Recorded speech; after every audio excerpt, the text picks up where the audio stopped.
Xavier കുടിയാഞ്ചേരി അച്ഛൻ പറഞ്ഞിരിക്കുന്ന Bethsaida കുളക്കരയിലെ തളർവാദ രോഗിയെക്കുറിച്ചാണ്. നമ്മൾ ലത്തീൻ കത്തോലിക്കൻ്റെ ഒരു രൂപമായിട്ട് അത് മാറിയിട്ടുണ്ട്. ബെത്സൈദ കുളക്കരയിലെ തളർവാദം. എന്താ കുഴപ്പം? ഈ തളർവാദ രോഗി പറയുന്ന ഒരു പരാതിയുണ്ട് കർത്താവിനോട്. എന്താണ് പറയുന്നത്? വെള്ളം അനങ്ങുമ്പോൾ എന്നെ അങ്ങോട്ട് കൊണ്ടുപോകാൻ ആളെ കിട്ടുന്നില്ല. 38 വർഷമായിട്ട് സേവ്യറച്ചൻ്റെ പുസ്തകത്തിൽ അച്ഛൻ പറയുന്നുണ്ട്, ഇവൻ നിരങ്ങിയെങ്കിലും പോയിരുന്നെങ്കിൽ അതിനകത്ത് പോയി വീഴാമായിരുന്നു. 38 വർഷമല്ലേ ഈ തളർന്നിവിടെ കിടന്നത്. അപ്പോൾ ഒന്ന് നിരങ്ങി ഓരോ ഇഞ്ച് വീണെങ്കിൽ പോലും അവസാനം ഈ വെള്ളം അനങ്ങുമ്പോഴൊന്ന് പോയി വീഴാം. പക്ഷേ പറയുന്നത് എന്താണ്? എന്നെ എടുത്ത് അവിടെ കൊണ്ടിടാൻ ആളില്ല. പലപ്പോഴും നമ്മൾ ഈ സംവരണം, നമ്മുടെ ആദ്യം മണ്ഡൽ കമ്മീഷനുണ്ട്, ഇപ്പോൾ JB കോശി കമ്മീഷൻ, ഇപ്പോൾ വന്ന് ഷെറിസാർ അത് പറയും. ഈ സംവരണങ്ങളെല്ലാം ഉള്ളപ്പോഴും നമ്മളിങ്ങനെ തളർന്നു കിടക്കുകയാണ്. ഞങ്ങളെ കൊണ്ടിടാൻ, ഞങ്ങൾ പിന്നാക്കക്കാരാണ്, ഞങ്ങളെ പൊക്കിയെടുക്കാൻ ആളില്ലേ എന്ന് പറയുകയാണ്. അപ്പം ഇത് മാറ്റിയെടുക്കാനുള്ള ഉത്തരവാദിത്വമാണ് എൻ്റെ പ്രിയപ്പെട്ടവരെ ഈ സംഗമത്തിലൂടെ നമ്മൾ നേടിയെടുക്കേണ്ടത്. നമ്മുടെ ചുറ്റുപാടുമുള്ള എല്ലാവരെയും നമ്മൾ തന്നെയും ആദ്യം നമ്മുടെ തളർച്ചയൊന്ന് മാറ്റിയെടുക്കണം. അത് ആത്മീയ തലത്തിലുണ്ട്, നമ്മുടെ സാമൂഹിക തലത്തിലുണ്ട്, സാംസ്കാരിക തലത്തിലുണ്ട്, വിദ്യാഭ്യാസമുണ്ട്, സമ്പത്തുണ്ട്. ഇതിനകത്തൊക്കെ വന്നു പോകുന്ന വീഴ്ചകൾ മാറ്റിയെടുക്കാനുള്ള കൂട്ടുത്തരവാദിത്തം. 2023 പെന്തക്കോസ്ത ദിനത്തിൽ BCCയുടെ ആലപ്പുഴ രൂപതാ ടീം ഒരുമിച്ച് പ്രാർത്ഥിക്കുമ്പോൾ ഡയറക്ടർ ജോൺസൺ പുത്തൻവീട്ടിലച്ചൻ പരിശുദ്ധാത്മ പ്രേരണയാൽ പങ്കുവച്ച ചിന്തയാണ് 2024 BCC ലീഡേഴ്സിൻ്റെ ഫൊറോനതല സംഗമം രൂപതയുടെ 6 ഫൊറോനകളിലും വിജയമാഘോഷിക്കാൻ ഇടയാക്കിയത്. ആഴ്ചതോറുമുള്ള പ്രാർത്ഥനയും പ്രതിമാസ മീറ്റിങ്ങുകളും ഫൊറോന സംഗമങ്ങൾ എങ്ങനെയെല്ലാം ആയിരിക്കണമെന്നുള്ള വ്യക്തത നൽകിക്കൊണ്ടേയിരുന്നു. ഒന്നായി ഒരാത്മാവായി എന്ന് പേരിട്ട പ്രോഗ്രാമിൻ്റെ സുഗമമായ നടത്തിപ്പിനായി ജനറൽ കൺവീനർ ശ്രീ ബൈജു AJയുടെ നേതൃത്വത്തിൽ വിവിധ കമ്മിറ്റികൾ തിരഞ്ഞെടുത്തു. രൂപതാ സമിതിയിൽ നിന്ന് രജിസ്ട്രേഷന് വേണ്ടി ശ്രീമതി ജ്യോതി സോണി, ശ്രീ ഫെലിക്സ് വാലയിൽ, ഫൈനാൻസ് കമ്മിറ്റിക്ക് വേണ്ടി Shri Alexander KL, Shri Boban Arackal, Shri Roy Joseph, food കമ്മിറ്റിക്ക് വേണ്ടി ശ്രീ തങ്കച്ചൻ ഈരശ്ശേരി, ശ്രീ സേവ്യർ കൊച്ചുപറമ്പിൽ, റിസപ്ഷൻ കമ്മിറ്റിക്കായി Mridula Joseph, Joy CD, liturgy കമ്മിറ്റിക്ക് വേണ്ടി reverend sister Agnes Joseph, Shri Augustine Lazar, programme കമ്മിറ്റിക്ക് വേണ്ടി Shri Benny James, Shri Collins Peter എന്നിവർ ചുമതലയേറ്റു. ഓരോ കമ്മിറ്റിയിലും ഫൊറോന സമിതികളിൽ നിന്നും പങ്കാളിത്തമുണ്ടായതോടെ ഒന്നായി ഒരാത്മാവായി പ്രവർത്തനങ്ങൾ കൂടുതൽ വേഗത്തിൽ മനോഹരമാക്കാൻ സാധിച്ചു. ഓരോ ഫൊറോനയിലെയും ബഹുമാനപ്പെട്ട BCC ആനിമേറ്റർ സിസ്റ്റേഴ്സിൻ്റെയും ഡയറക്ടർമാരുടെയും ഫൊറൈൻ വികാരിമാരുടെയും നിസ്സീമമായ സഹായ സഹകരണങ്ങൾ ഇത്തരുണത്തിൽ ഏറെ നന്ദിയോടെ സ്മരിക്കുന്നു. രജിസ്ട്രേഷൻ മുതൽ സമാപന ആശീർവാദം വരെയുള്ള മുഴുവൻ കാര്യപരിപാടികളും ശരാശരി സമയനിഷ്ഠ പാലിക്കാൻ സാധിച്ചുവെന്നതും എല്ലാവരും തന്നെ തുടക്കം മുതൽ ഒടുക്കം വരെ പങ്കെടുത്തുവെന്നതും ശ്രദ്ധേയമാണ്. ഒന്നായി ഒരാത്മാവായി 8:30 രജിസ്ട്രേഷനോടെയാണ് ആരംഭിക്കുന്നത്. 9 മണിക്ക് പതാക ഉയർത്തുകയും തുടർന്ന് ബൈബിൾ പ്രതിഷ്ഠ, പ്രാർത്ഥന, ദീപം തെളിക്കൽ തുടങ്ങിയവയിലെല്ലാം അതാത് ഫൊറോനയിലെ BCC നേതാക്കളുടെ പങ്കാളിത്തം ഉറപ്പുവരുത്തിയിരുന്നു.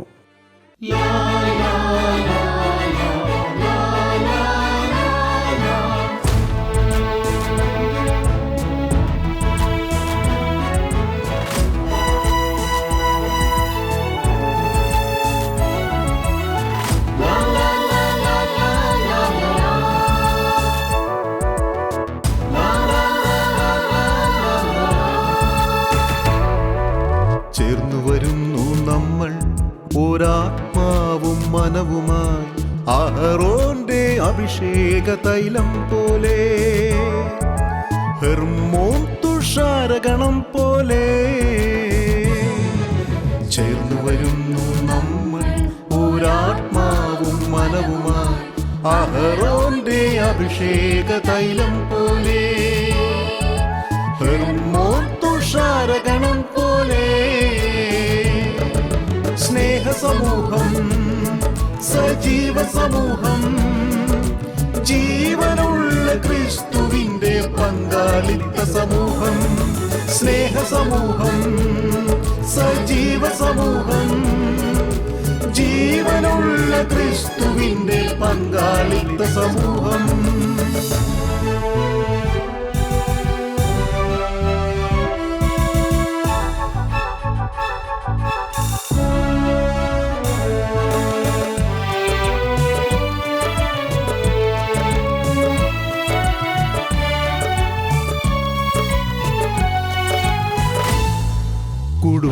ക്ഷേമഭദ്രത ഉറപ്പിലാക്കുവാൻ യുവതലമുറയ്ക്കു വിദ്യ കരഗതമാക്കാൻ കുടുംബക്ഷേമ ഭദ്രത ഉറപ്പിലാക്കുവാൻ യുവതലമുറയ്ക്കു വിദ്യ കരഗതമാക്കാൻ. ആദ്യ സംഗമവേദിയായ കണ്ടക്കടവിൽ അഭിവന്യ ജെയിംസ് ആനാപറമ്പിൽ പിതാവ് BCC സംഗമ സ്മരണയ്ക്കായി തണൽമരം നടുകയും എല്ലാവർക്കും വൃക്ഷത്തൈകൾ നൽകുകയും ചെയ്തു. അഭിവന്യ പിതാവിൻ്റെ സാന്നിധ്യവും അനുഗ്രഹ സന്ദേശവും അക്ഷരാർത്ഥത്തിൽ അനുഗ്രഹ വർഷമായിരുന്നു. രൂപത ഇടവക അത് ശക്തമാകുന്നത്, അത് ജീവിക്കുന്നത് അതിൻ്റെ അംഗങ്ങളിലാണ്. ഇവിടെ സ്ഥാപനവും ഒരുമിച്ച് വരുന്ന ഹാളുകളുമെല്ലാം ഈ അംഗങ്ങളെ ഒരുമിച്ച് കൊണ്ടുവരുന്ന ഒരു ഇടമെന്ന് മാത്രമേ ഉള്ളൂ. ഇപ്പോൾ ദേവാലയം നമുക്ക് പരിശുദ്ധ കുർബാനയുള്ള കർത്താവ് നമ്മളോട് വസിക്കുന്ന ഒരു പുണ്യ ഇടമുണ്ട്. പക്ഷെ ദേവാലയം ജീവിക്കുന്നത് ആ 4 ഭിത്തികൾക്കുള്ളിലല്ല, അത് ജീവിക്കുന്നത് ഈ ഇടവകയുടെ എല്ലാ ഭവനങ്ങളിലും എല്ലാ വ്യക്തികളിലുമായിട്ടാണ്. അതുകൊണ്ട് തന്നെ നമ്മുടെ ദേവാലയം വിസ്തൃതമുള്ള ദേവാലയമാണ്. നമ്മുടെ ദേവാലയത്തിൻ്റെ അതിർത്തിയും അതിൻ്റെ വിസ്തീർണവും എന്ന് പറയുന്നത് ആ ഏരിയയ്ക്ക് നമ്മൾ ടാക്സ് അടക്കുന്ന കെട്ടിടത്തിൻ്റെ ഏരിയയ്ക്കുള്ളതല്ല. നാം ജീവിക്കുന്ന എവിടെ നമ്മുടെ ഓരോ വ്യക്തിയും ജീവിക്കുന്ന അത്രയും നീണ്ടതാണ് നമ്മുടെ ദേവാലയം. അവിടെ എല്ലാമാണ് ദൈവം നമ്മോടൊത്ത് വസിക്കുകയും നമ്മൾ ദൈവത്തോടൊപ്പം നടക്കുകയും ചെയ്യുന്നത്. അത് വളരെ ശക്തമായി പ്രതിഫലിപ്പിക്കുവാനായിട്ട് BCCക്ക് കഴിയുന്നു എന്നതാണ് ഈ പുതിയ സംവിധാനം കൊണ്ട് നമുക്ക് നേടിയെടുക്കാൻ പറ്റുന്ന വലിയ അനുഗ്രഹം. BCC ഒരു പുതിയ സഭയുടെ മുഖമാണ് എന്ന് നമ്മൾ ധരിക്കേണ്ടതില്ല. നമ്മൾ സഭയ്ക്കുള്ളിൽ കണ്ടെത്തിയ നിധിയാണത്. അങ്ങനെയാണ് അതിനെ മനസ്സിലാക്കേണ്ടത്. ഇങ്ങനെയായിരുന്നു ദൈവിക പദ്ധതി. പിതാവിൻ്റെ ഒപ്പം ബലിയർപ്പിക്കാൻ ഓരോ ഫൊറോനയിലെയും വൈദികരും ഉണ്ടായിരുന്നു.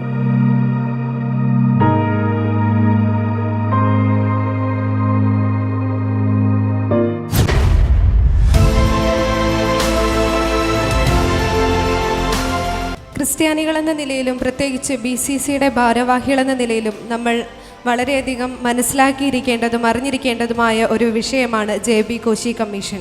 അതുപോലെ തന്നെ പ്രധാനപ്പെട്ട മറ്റൊരു വിഷയമാണ് നമ്മുടെ തീരദേശം. ഈ 2 വിഷയങ്ങളെക്കുറിച്ചും നമ്മളോട് സംസാരിക്കുവാനായി ഇവിടെ എത്തിച്ചേർന്നിരിക്കുന്നത് അഡ്വക്കേറ്റ് ഷെറി ജെ തോമസ് ആണ്. പ്രിയമുള്ളവരെ,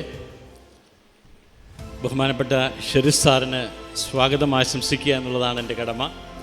ഇദ്ദേഹം KLCA സംസ്ഥാന പ്രസിഡന്റാണ്.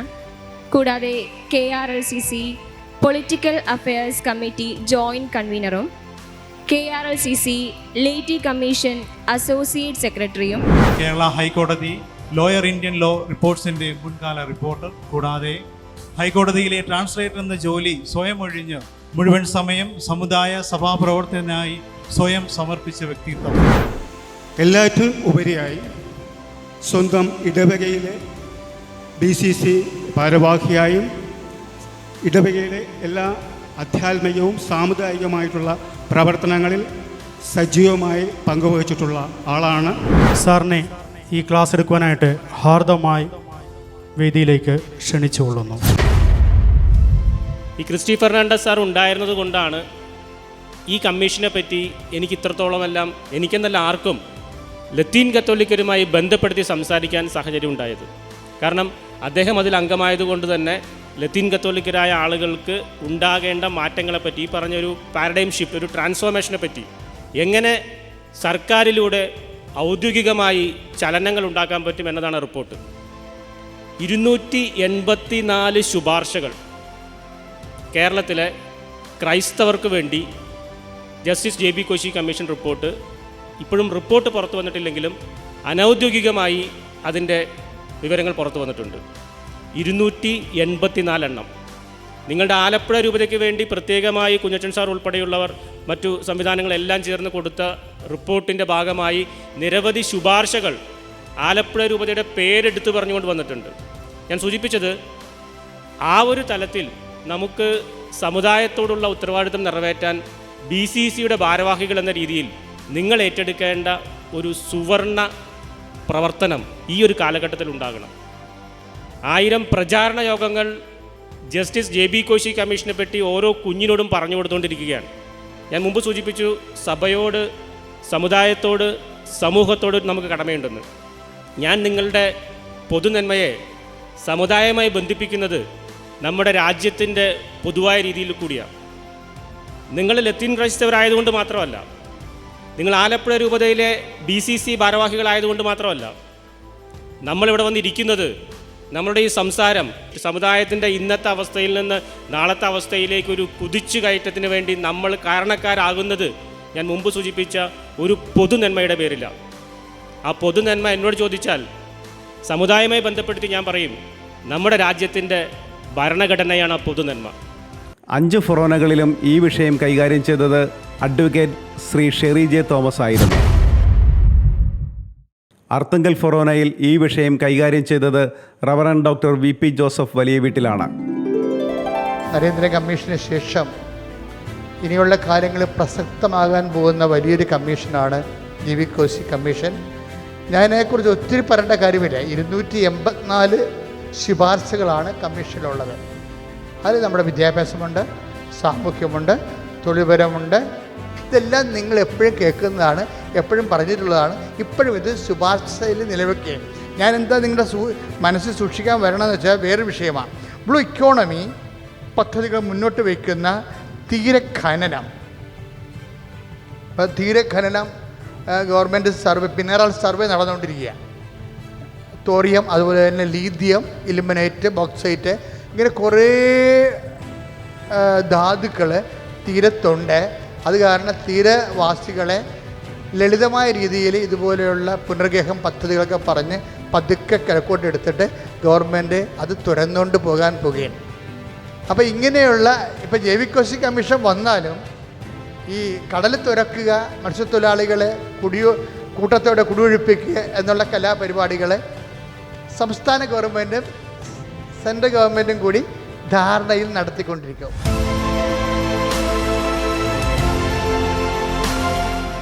450-ൽ പരം വ്യക്തികളെ PSC മത്സര പരീക്ഷകളിലൂടെ ഗവൺമെൻറ് ജോലികളിലെത്തിച്ച ശ്രീ KJ സന്ധ്യാവ് തൻ്റെ വിജയരഹസ്യവും നമ്മുടെ കുട്ടികളുടെ വിമുഖതയുടെ കാരണങ്ങളും അതിനുള്ള പരിഹാരങ്ങളും പറഞ്ഞു തന്നു. PSC പഠനം എങ്ങനെ എളുപ്പമാക്കാം, അല്ലെങ്കിൽ PSCയിലൂടെ ഒരു സർക്കാർ ജോലി എങ്ങനെ നേടാം, അതിന് നേടുവാനുള്ള സാധ്യതകളൊക്കെ എന്തൊക്കെയാണ്, അതിനെങ്ങനെ തയ്യാറാകണം എന്നൊക്കെയാണ് നാം ഇപ്പോൾ ചർച്ച ചെയ്യുവാൻ പോകുന്നത്. പുന്നപ്രയിൽ കുറച്ച് എന്താ ഞാൻ പറയുക, കാറ്റാടിത്താഴയിൽ ഇരുന്ന് ചീട്ട് കളിച്ചുകൊണ്ടിരുന്ന +2 കഴിഞ്ഞ കുട്ടികളെ വിളിച്ചുകൊണ്ടുവന്ന് ചെറിയൊരു പരിശീലനം കൊടുത്ത് ഞാൻ സ്റ്റാർട്ട് ചെയ്ത പ്രസ്ഥാനത്തിൽ നിന്ന് ഇന്ന് 458 പേർ കേരളത്തിൻ്റെ വിവിധ സ്ഥലങ്ങളിലെ സർക്കാർ ജോലിയിൽ പ്രവേശിച്ചു കഴിഞ്ഞു. പ്രിയമുള്ളവരെ, അതുകൊണ്ട് തന്നെയാണ് ബഹുമാനപ്പെട്ട ജോൺസൺ അച്ഛനും ടീമും എന്നെ നിങ്ങളുടെ മുന്നിൽ നിർത്തിയത്. അപ്പോൾ എനിക്ക് ഒരു കാര്യം വ്യക്തമായി, തീവ്രമായ പരിശീലനവും ശരിയായ രീതിയിലുള്ള ലക്ഷ്യബോധ്യവും ഉണ്ടെങ്കിൽ ആ വ്യക്തിക്ക് വളരെ സിമ്പിളായി സർക്കാർ ജോലി വാങ്ങിക്കുവാൻ സാധിക്കും. പ്രത്യേകിച്ച് ഒരു ലത്തീൻ കത്തോലിക്കന്. എൻ്റെ 2 മക്കളും ഈ ലെവലിൽ പഠിച്ചെത്തിയെങ്കിൽ ഞാനൊരു ലത്തീൻ കത്തോലിക്കൻ ആയതുകൊണ്ട് മാത്രമാണെന്ന് വിശ്വസിക്കുന്ന ഒരാളാണ് ഞാൻ. അതായത് PSCക്ക് ഒരു കുട്ടി ജോലി വാങ്ങിക്കണമെന്നുണ്ടെങ്കിൽ അതിനു മുമ്പ് ആ കുട്ടി PSCയുടെ സൈറ്റിൽ 1 ടൈം രജിസ്ട്രേഷൻ ചെയ്തിരിക്കണം. 18 വയസ്സ് കഴിഞ്ഞ എല്ലാ കുട്ടികളെ കൊണ്ട് നിങ്ങൾ ഈ തുളസി എന്ന് പറയുന്ന സൈറ്റിൽ രജിസ്റ്റർ ചെയ്യിപ്പിക്കണം. സ്നേഹസമൂഹം എങ്ങനെ മുതിർന്നവരുടെ വിശ്വാസ പരിശീലനത്തിനുള്ള വേദിയാക്കാമെന്ന് പഠിപ്പിക്കുകയായിരുന്നു ആലപ്പുഴ രൂപത മതബോധന director reverend doctor Sebastian Sasthamparambil. നമ്മുടെ അപ്പച്ചന്മാർ ഒരുപക്ഷെ കടലിൽ പണിക്ക് പോകുമ്പോൾ അവർ വെയിലുള്ളൂ. അമ്മച്ചിമാർ അടുക്കളയിൽ ജോലി ചെയ്യുമ്പോൾ പുകയും കഷ്ടപ്പാടും ഉണ്ട്, തുണി കഴുകണം. ഇതാണ് നമ്മുടെ ജീവിതം. ഈ ജീവിതത്തോടാണ് ഞാൻ വർത്തമാനം പറയാൻ വന്നേക്കുന്നത്. നിങ്ങൾ വീട്ടിൽ ചെല്ലുമ്പോൾ മക്കൾ അല്ലെങ്കിൽ ഭർത്താവ് ചോദിക്കും, എന്താ നീ പോയിട്ട് എന്താ എല്ലാം നന്നാക്കിയോ, നമ്മുടെ കുടുംബത്തിലെ കടമൊക്കെ മാറിയോ, വീട്ടിലെ പണിയൊക്കെ തീരുവോ? പള്ളിയിലെ പ്രശ്നങ്ങളും സഭയിലെ പ്രശ്നങ്ങളൊക്കെ ഇതോടെ അവസാനിച്ചോ? ഇങ്ങനെ കുറ്റപ്പെടുത്തലുകൾ ചിലരൊക്കെ പറയും അല്ലേ, എന്ത് കാര്യത്തിനാണ് ഇങ്ങനെ ക്ലാസ്സിൽ പോകുന്നത്, വല്ല പ്രയോജനം ഉണ്ടോ എന്നൊക്കെ പറഞ്ഞ് നെഗറ്റീവായിട്ട് പറയാൻ ഒരുപാട് ആളുകൾ ഉണ്ടാകും. പക്ഷേ സ്നേഹമുള്ളവരെ, അറിയേണ്ട കാര്യങ്ങൾ അറിയണം. അത് നമ്മളെ വളർത്തും, നമ്മളെ സഹായിക്കും.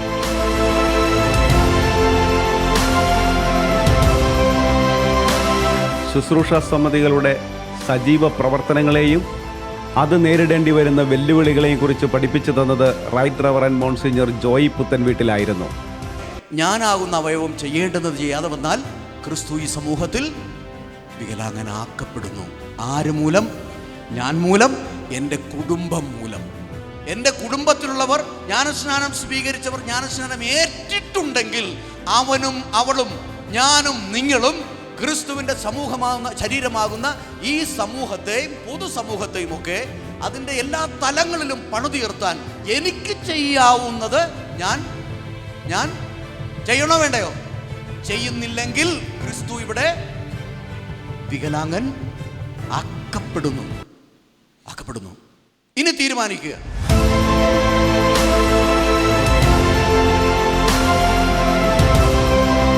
സഭാ സമുദായ കൂട്ടായ്മകളുടെ സാധ്യതകൾ വരച്ചു കാട്ടുകയായിരുന്നു ശ്രീ PR കുഞ്ഞച്ചൻ.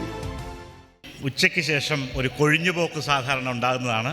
പക്ഷെ അതൊന്നും ഇല്ലാതെ നിങ്ങളിവിടെ എല്ലാവരും ഉണ്ട്. പകുതിയിലധികം പേര് ഇങ്ങനെ വീശിക്കൊണ്ടിരിക്കുകയാണ്. ഇപ്പം നിങ്ങളുടെ ഒരു ഉറച്ച മനസ്സാണ്. ഏതെങ്കിലും ഒരു നേതാവിനെ നിങ്ങൾക്ക് ചൂണ്ടിക്കാണിക്കാൻ അല്ലെങ്കിൽ ഈ പ്രമുഖ രാഷ്ട്രീയ പാർട്ടികൾക്ക് കണ്ടെത്തുവാനുണ്ടോ? ഇതൊരു രാഷ്ട്രീയ നേതൃത്വത്തിലേക്ക് വേണ്ടിയുള്ള തെരഞ്ഞെടുപ്പ് നടത്തുമ്പോൾ, ഒരു സ്ഥാനാർത്ഥി നിർണയം നടത്തുമ്പോൾ അവർ നമ്മളെ ഐഡൻറ്റിഫൈ ചെയ്യുന്നില്ല. ഇനി പണ്ടുണ്ടായിരുന്നോ എന്ന് നിങ്ങൾക്ക് പരിശോധിച്ചോ. പറയവാട് വിൽസൺ അങ്ങനെ മുതൽ പേരുടെ കാര്യങ്ങൾ നിങ്ങൾക്കറിയാം. ധാരാളം പേരുടെ റെപ്രസെൻറ്റേഷൻ ഉണ്ടായിരുന്നൊരു പ്രദേശം ഇപ്പോൾ നമ്മളെ കാണുന്നില്ല, നമ്മൾ എണ്ണപ്പെടുന്നില്ല എന്നുള്ളത് കാലിക പ്രസക്തിയുള്ള രാഷ്ട്രീയ ചോദ്യമായിട്ട് നിങ്ങളിലേക്ക് വരികയാണ്. BCCയുടെ നേതൃത്വത്തിൽ നടക്കുന്ന അൽമായ ശുശ്രൂഷകളിൽ ഒരുപക്ഷെ ഇത്തരത്തിലുള്ള രാഷ്ട്രീയ വിദ്യാഭ്യാസം വേണ്ടിവരുമെന്നുള്ളതിൻ്റെ ആദ്യ സൂചന മാത്രം ഞാൻ നൽകുകയാണ്. നമുക്കെല്ലാവർക്കും വികസനം വേണമെന്ന് ആഗ്രഹിക്കുകയായിരുന്നു. പക്ഷേ 1 മീറ്റർ ഉയരമുള്ള, 2 വശവും വലിയ ഡക്റ്റുള്ള, 2 വശവും ബാരിക്കേഡുകളുള്ള ആ റോഡിലേക്ക് സാധാരണക്കാർക്ക് പ്രവേശിക്കാൻ കഴിയാത്ത തരത്തിലുള്ള വികസനമാണ് നമ്മുടെ പ്രദേശത്തെ സംബന്ധിച്ചിട്ടാണ്. നമ്മൾ ചർച്ച ചെയ്യണമായിരുന്നു. നമുക്ക് വേണോ? നമുക്കിത് വേണം. പക്ഷേ നമുക്ക് അനുകൂലമായിട്ട് മാറ്റിയെടുക്കുന്നതിന് എന്ത് 2 കാര്യങ്ങൾ വേണം? നമ്മളതിനെക്കുറിച്ച് പഠിക്കണം. എവിടെ ചർച്ച ചെയ്യണം? ചായക്കടയിലാണോ? ചർച്ച ചെയ്യാൻ വലിയ സുന്ദരമായ വേദിയുണ്ട്, സ്നേഹസമൂഹങ്ങളുണ്ട്. അവിടെ നിന്നുള്ള റെപ്രസെൻറ്റേറ്റീവായിട്ടുള്ള ഇടവകയിൽ നടത്തണം. വികാരിയച്ഛനെ വിളിക്കണം, നേതാക്കന്മാരെ വിളിക്കണം, BCCയുടെ സെൻട്രൽ കമ്മിറ്റിയിൽ വിളിക്കണം. ഇനി 24 കമ്മീഷൻ്റെ ചാർജുള്ള അച്ഛന്മാരുണ്ട്, അവരെ അടക്കം വിളിക്കണം. അവരെയൊക്കെ ഇങ്ങനെ ശല്യം ചെയ്യണം.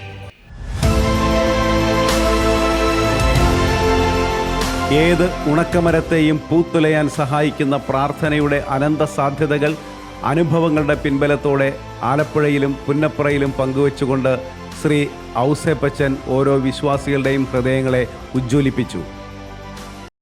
കാരണം ഇതൊക്കെ വളരെ എക്സ്റ്റെൻസീവായിട്ട് പറയേണ്ട കാര്യങ്ങളാണ്. അപ്പോൾ രണ്ടാമത്തെ സാക്ഷ്യം എന്ന് പറഞ്ഞാൽ എൻ്റെ മകൻ എങ്ങനെയായിരുന്നു, അതിൻ്റെ നേരെ കോൺട്രയായിരുന്നു എൻ്റെ മകൾ. ഒരു കണക്കിന് പറഞ്ഞാൽ ഭയങ്കര മണ്ടിയായിരുന്നു. അപ്പോൾ അവൾ സ്കൂളിലൊക്കെ പഠിക്കുന്ന സമയത്തൊക്കെ പലപ്പോഴും വളരെ നിർജീവമായിട്ട് സ്കൂളിൽ പോയിട്ട് വരുമായിരുന്നു. 6ാം ക്ലാസ്സിൽ എൻ്റെ മകൾ സ്കൂളിൽ തോറ്റുപോയി. 6ാം ക്ലാസ്സിൽ പഠിക്കുമ്പോൾ ഇന്നത്തെ കാലത്ത് ഒരു കുട്ടി തോറ്റുപോകുക എന്ന് പറയുന്നത് വളരെ പരിതാപകരമാണ്. 10-12 ദിവസം കഴിയുമ്പോൾ അവൾ കോളേജിൽ നിന്ന് തിരിച്ചു വരും. MBBS പാസ്സായി എന്ന് മാത്രമല്ല ഫ്ലൈയിങ് കളേഴ്സിലാണ്. ആദ്യത്തെ ഒരു 10 കുട്ടികളുടെ കൂട്ടത്തിൽ മിടുക്കിയായിട്ട് ഒരിക്കലും തോക്കാതെ അത്രയും ബൃഹത്തായ സബ്ജക്റ്റ് പഠിച്ച് മിടുക്കിയായിട്ട് അവൾ പാസ്സായിട്ട് അവിടുന്ന് വരുന്നു. മാത്രമല്ല അവൾ അവിടുത്തെ all Karnataka dancing competition, painting competition, drawing ഇതിലൊക്കെ വിന്നറുമാണ്. അവളങ്ങനെ മിടുക്കിയായിട്ട് പാസ്സായി. നമ്മൾ നോക്കിയേ, വിശ്വാസപൂർവ്വം മക്കൾക്ക് വേണ്ടി പ്രാർത്ഥിച്ച് കാത്തിരുന്നാൽ അവരെ ഏത് ഉണക്ക കമ്പാണെങ്കിലും പൂത്തുലയും എന്നുള്ളത് നിസ്തർക്കമാണ്. ഞാനിത് പറയുന്നത് ആധികാരികമായിട്ടാണ്, അല്ലാതെ ചുമ്മാ പറയുകയല്ല. എനിക്കിത് പറയുമ്പോൾ ചങ്കൂറ്റമുണ്ട്. നമ്മൾ ആർക്ക് വേണ്ടി പ്രാർത്ഥിച്ചാൽ ദൈവത്തിൽ നമ്മൾ വിശ്വാസപൂർവ്വമാണ് പ്രാർത്ഥിക്കുന്നതെങ്കിൽ അത് സംഭവിച്ചിരിക്കും. നമ്മുടെ സമൂഹത്തെ പുനരുദ്ധരിക്കാൻ യേശുവിനോളം വലിയ ആരുമില്ല. യേശുവിനോളം നമ്മളെ പുനരുദ്ധരിക്കാൻ പറ്റുന്ന ആരുമില്ല. പക്ഷേ യേശുവിനെ ആശ്രയിക്കാതെ നമ്മൾ മറ്റു പലതുമാണ് ചെയ്യുന്നതെങ്കിൽ നമ്മളുടെ ഗതി അധോഗതിയെ വീണ്ടും നമ്മളുടെ പേര് പാർശ്വവൽക്കരിക്കപ്പെട്ട ജനം, എല്ലാവരാലും പീഡിതരായവർ എന്ന് പറഞ്ഞുകൊണ്ട് നമ്മൾ വീണ്ടും തെണ്ടി തിന്നാൻ നടക്കേണ്ടി വരും. നമ്മൾ തെണ്ടി തിന്നേണ്ട കാര്യമൊന്നുമില്ല. We are graceful. നമ്മൾ അനുഗ്രഹീതരാണ്. പരിശുദ്ധാത്മാവിൻ്റെ അനുഗ്രഹം കൊണ്ട് നിറഞ്ഞവരാണ്. നമ്മൾ പരിശുദ്ധാത്മാവിനെ കുറിച്ച് കേൾക്കുന്നു. പരിശുദ്ധാത്മാവ് വന്നു കഴിഞ്ഞാൽ എല്ലാം സാധിക്കും എന്ന് നമ്മൾ അറിയുകയും പക്ഷേ വിശ്വസിക്കാതിരിക്കുകയും ചെയ്യുന്നു. നമ്മുടെ രൂപതയുടെ കൺവീനറാണ് ബൈജു, മാരാരിക്കുളം ഇടവകാംഗമാണ്. അപ്പോൾ പരിശീലനം നമുക്ക് വളരെയേറെ അത്യാവശ്യമാണ്. പരിശീലനത്തിന് വേണ്ടിയിട്ട് ഇന്ന് റിസോഴ്സ് നമ്മുടെ രൂപതയിൽ ധാരാളമുണ്ട്. സ്കോള പരിശീലനത്തിലൂടെ നമ്മൾ 90 പേര്, 135 പേരെന്നുള്ളത് 90 പേര് തുടർ പരിശീലനം നേടി ഈ രൂപതയുടെ അങ്ങ് അറ്റം മുതൽ ഇങ്ങേ അറ്റം വരെ തയ്യാറായി നിൽപ്പുണ്ട്. ഇവരെ പ്രയോജനപ്പെടുത്തണ്ടേ? വേണം. ഫൊറോന തലത്തിൽ മാസത്തിലൊരിക്കൽ ഒരു പരിശീലനം സംഘടിപ്പിക്കാൻ നിങ്ങൾ തയ്യാറാണോ? പൈസ ഒന്നും മുടക്കണ്ട. നിങ്ങൾ ഈ വരുന്ന റിസോഴ്സിന് നിങ്ങൾ ഒന്നും മുടക്കണ്ട, ഒരൊറ്റ പൈസ പോലും കൊടുക്കണ്ട. അവരവരുടെ സ്വന്തം പൈസ മുടക്കി നിങ്ങളുടെ ഇടവകയിൽ വരും, പരിശീലനം നടത്തിയിട്ട് തിരിച്ചു പോകും. നിങ്ങൾ തയ്യാറാണോ? സംഗമവേദികളിൽ ഓരോ ഇടങ്ങളിലെയും പ്രതിഭാശാലികളെ ആദരിക്കുന്നതിനും അവരുടെ കഴിവുകൾ അവതരിപ്പിക്കുന്നതിനും അവസരമൊരുക്കിയിരുന്നു.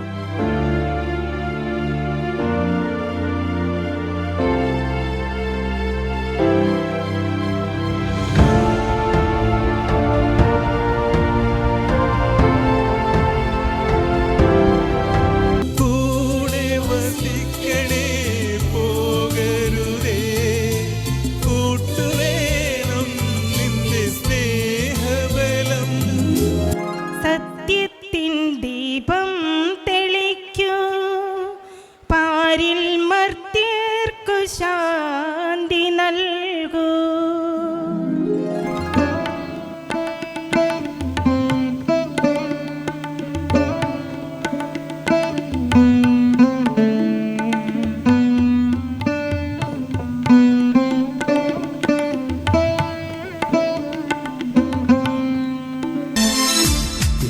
വളർന്നാലും ദൈവമേ, ഞാനെന്നും അങ്ങേക്കു പൈതൽ.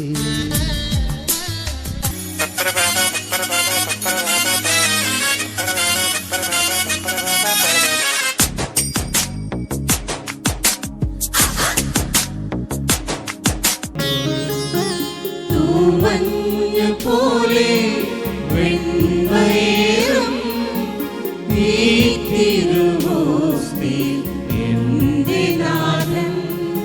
ചീർപ്പുകൾ കൊടുത്തുവൈ നഗരാളും ചീർപ്പുകൾ കൊടുത്തുവൈ നഗരാളും തെന്നവനെ അരശേ.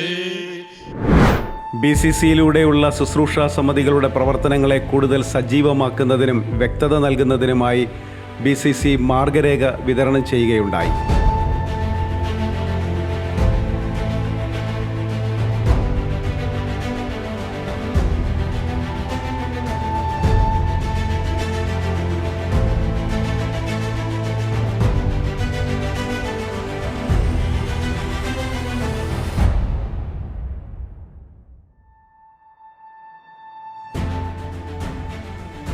സമാപന സന്ദേശവും ആശീർവാദവും നൽകി കൃത്യം 5 മണിക്ക് സംഗമം അവസാനിക്കുമ്പോൾ അവർ ഓരോരുത്തരും മടങ്ങിയത് തങ്ങളുടെ വയലേലുകളിൽ 100 മേനി ഫലം പുറപ്പെടുവിപ്പിക്കും എന്ന നിശ്ചയദാർഢ്യത്തോടെയാണ്.